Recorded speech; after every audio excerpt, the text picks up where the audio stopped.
give you an overview of what I've been working on since last summer. Didymo in Lake County. And I am Taylor Applewhite. I'm going to be graduating May 1st here from the interim program. It's been a really great ride, great program, and I really enjoy everyone who's helped me along the way. So thank you to all of you. Rock snot. So of course this is that's going to be my favorite way to describe it or talk about it. I mean, it's just fun. And you'll see this wonderful attractive looking glob that we find in a lot of our rivers and streams. I think you can double tap on the board and then it should go forward. Double. Okay. So I guess since we are being scientific here, Didymo geminata. Okay. Right here on the right, we have a rock that I pulled out of the Frying Pan River, and as you can see, the Didymo is fully attached itself to that rock. It's pretty hard to scrape that stuff off once it's on there. Here on the left, we have just a little microscopic picture of just one single Didymo organism. And just for a bit of scale, that's about 10 micrometers in size. You can see the other freshwater diatoms that are kind of attached to it, just to give another size comparison. It is the largest freshwater diatom. So what is it? Like I said, Didymo is a single cellular freshwater diatom. It attaches itself to rocks and other underwater structures in thick toilet paper like mats, or it can hang off the rocks sometimes. And it kind of has an interconnected system of stalks that connect each microorganism and create that matting that you see. So historically, it likes water that is cold, clear, low in nutrient loads, and low flows. Obviously, this can change, but research shows these are this is the main thing that it likes. So it is native to the northern hemisphere. It's not invasive. However, it is becoming a nuisance across the United States and the world. Right now, I think the biggest problem we find of it is in New Zealand, but right now we're seeing it spread across Montana, Colorado, and places like that extremely rapidly. So it is not considered a human health risk. However, research does show that it can be harmful to the overall health of a fishery and just really the whole aquatic ecosystem.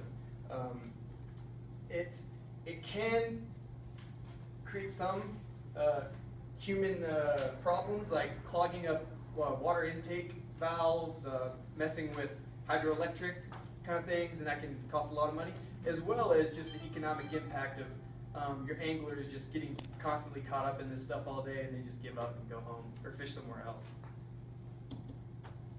So last summer, we in the interim program, their internship this summer, we started a partnership with the Roaring Fork Conservancy.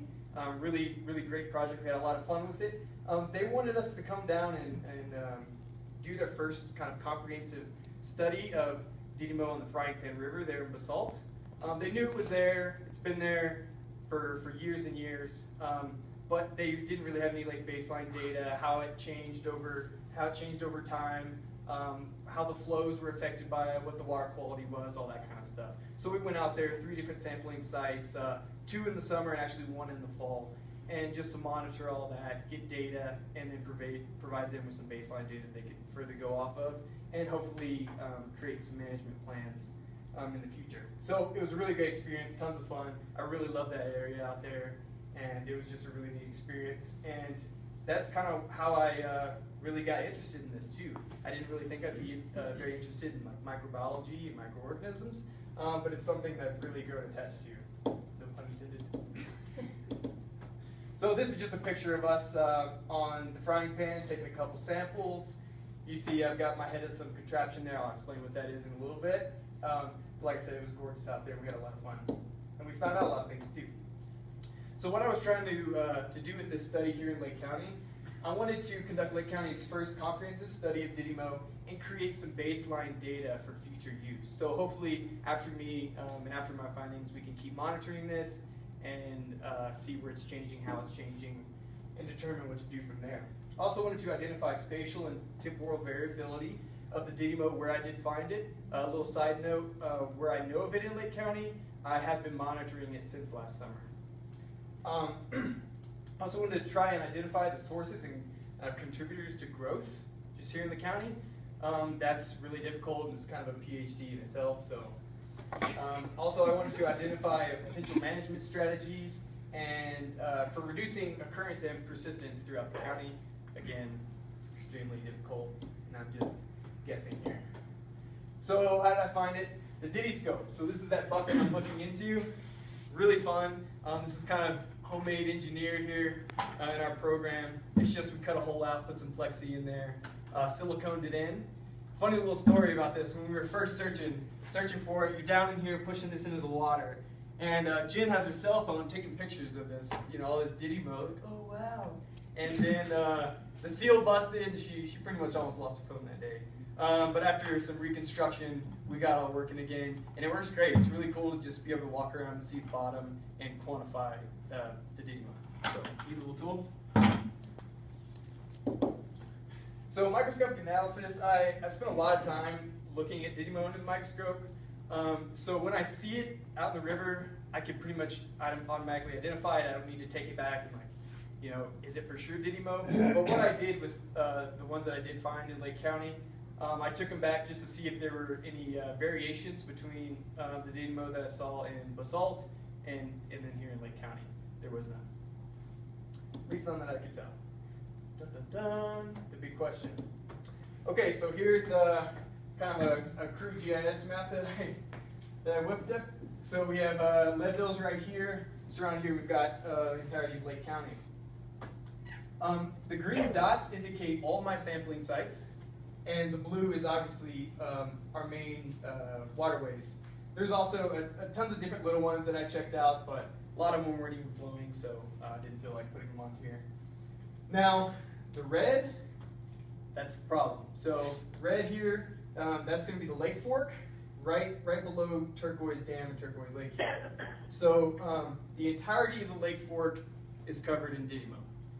We saw that first last summer, and actually a little bit before, just doing some normal water quality testing just around here. I noticed it when we first started that project, and I've been monitoring it since.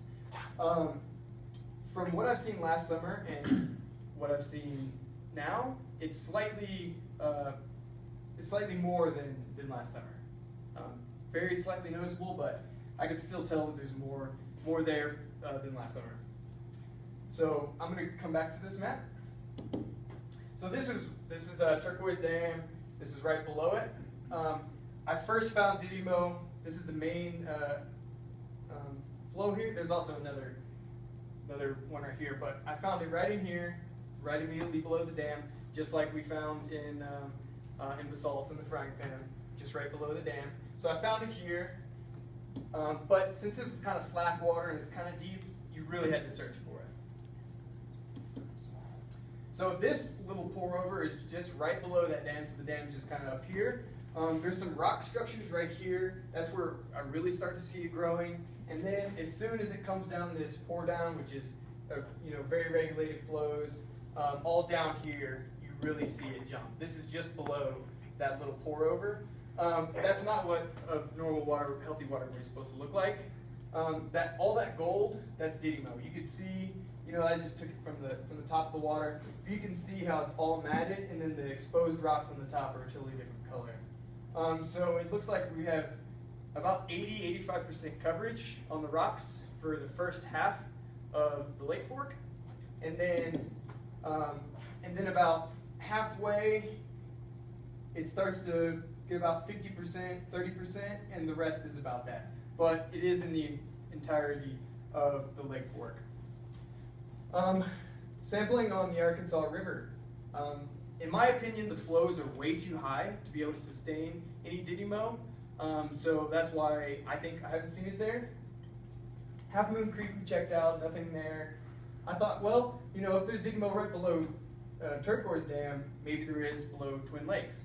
However, what I found out is this going into the Arkansas River, that outflow from Twin Lakes, those flows right there are so extreme, and there's constant mining there all year round. So I pretty much knew I wouldn't find it there. Checked in Twin Lakes, nothing there. Just this entry of nothing. A couple different Arkansas sites, nothing. Tennessee Creek, all that. But an interesting piece of the puzzle is Boosted Tunnel here. So, Rudite Reservoir is somewhere in here, and the upper frying pan, which is just above Rudite Reservoir, which we also sampled to see if it was going down into the reservoir. We did have Didymo up there as well.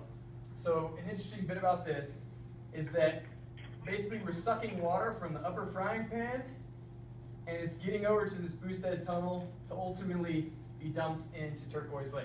So one theory I have is that the connection between these two is somehow getting the Didymo into Turquoise Lake, and then ultimately down into the Lake Fork, where I think the flows are perfect to sustain Didymo.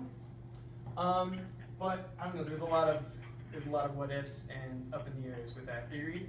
But what I really think is the cause of the Didymo on the Lake Fork is recreation and anglers. So research does show that that's the main spread of Didymo in the United States. Is just like on boats, on boots, not checking your waders, stuff like that. So in my opinion, that's why we have it on the Lake Fork. But it is a little bit peculiar that we're sucking water straight out of a waterway that I know has Didymo in it. Okay, so this is all anglers in here. This is going to be really repetitive, but it's something we have to do. To stop Didymo, we got to check, clean, and dry. But most importantly, we have to educate. So we need signs around any waterways that have Didymo in it, just like we have signs indicating zebra mussels or whirling disease, stuff like that. So I think education needs to be boosted up on this to prevent further harm to our waterways. You know, you got to wash those waders off, and as you can see, that's what I think is really the main cause of Didymo in Lake County. But nobody knows for sure. But hopefully, with continued studying and research, just specifically in this county, we can kind of narrow it down a bit. And because I hate ending on a sour note, rock snot once again. Thank you so much. I think that's kind of a couple minutes for some questions, if anybody has any. Taylor, I have more of a question. You're getting ready to graduate. Are you continuing on? I am.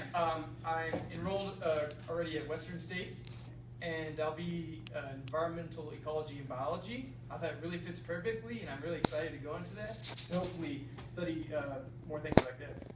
Yeah. So Taylor, I have a question. The Didymo showed up here in Lake County right below the dam, and it's not showing up anywhere else. So how do you think that plays into this whole thing? Well, this was the hardest trek to get to.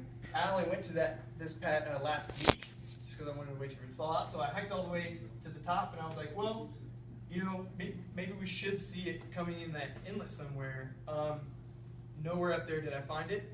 However, the flows there could be too quickly for it to stay attached, and maybe it just acts as a line of transport just to get it through Turquoise and down, but who really knows. But I thought I would see some up there, actually, but didn't. And I was actually surprised that the Lake Fork was the only Didymo I found in the county. I wish I didn't find any, but you know, at least it's contained there. But I think it's contained there because the flows, the temperature, the depth, it's all perfect, in my opinion, for the ideal growth. Taylor, can you tell everyone about lakes and ponds and stuff like that, and does Didymo persist? Yeah, well, you know, what we found during our research is even on an entire stretch that has Didymo, in areas that are kind of slack water with no points of attachments like rocks or down trees, and it's basically a silty or sandy bottom, we don't find any. It seems like it doesn't like those calm, low flows, a little bit deeper with nothing to attach to, so you really won't see it in that stretch until you get to something that starts to get a little shallower and maybe some ripples and some rocks in there.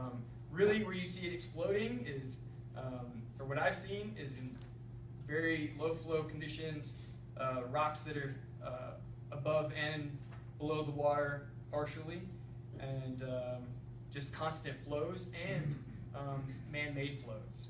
That's, to me, what seems like the main contributor, but only continued research will show that for sure. Taylor, you said this will be a good baseline moving forward. Any sort of anecdotal stories of how long it's been there? I mean, have fishermen complained? Has it been observed? You know, when I was over in Basalt doing that study, and I was actually doing some surveys for them as well, during my surveys I just happened to ask the anglers how long they've seen it there, if it gives them trouble. They hate it down there. And some old timers said they've seen it since the 70s, but never that bad. So, like I said, it is native, but now it's becoming a nuisance. Why? We don't know. Some people speculate global warming. Some speculate man-made altered flows. Increase in fishing pressure. Sure. Yeah. Did you see, so you said there is some fishing access on Lake Fork? Oh yeah, there definitely is. Yep. And we've done some fish shocking on the Lake Fork, so you know we know there's a couple good-sized trout in there, and I've seen plenty of anglers in there before. There's always people down there. There's camping spots, recreating, and who knows where they're coming from. Where it's not posted, and they don't even. These people don't know what Didymo is. Everybody knows what zebra mussels are in Colorado, but nobody knows what Didymo is for the most part. So that's why education is really important, so we can try to mitigate this. Did you see any correlation between the angler access points and where you saw a lot of Didymo? No, because I think that once it's in a waterway, it's there, and it's gonna habitat the most ideal conditions in that waterway. So once it's there, it's just gonna spread and be happy. So if anybody later wants to check it out, so this is Didymo actually from the Lake Fork, just where you saw that in that picture. You can pick it up. It's pretty gross stuff. So yeah, you see why it gets that name, rock snot. And this is just an article I wrote for the Roaring Fork Conservancy about my experience during the study there. So if anybody's curious of that, grab a copy. And I had a question Sure. about some of the other research you did around the country. Were you able to find other studies that are being done? Or Well, there's, you know, I've only looked at Lake County and in Basalt. Right now, a lot of universities, especially CSU, actually, yeah, CSU, they have a special Didymo program that they're working on. I've read a bunch of stuff there, but in Montana, especially, they're trying to boost education through the schools and stuff like that.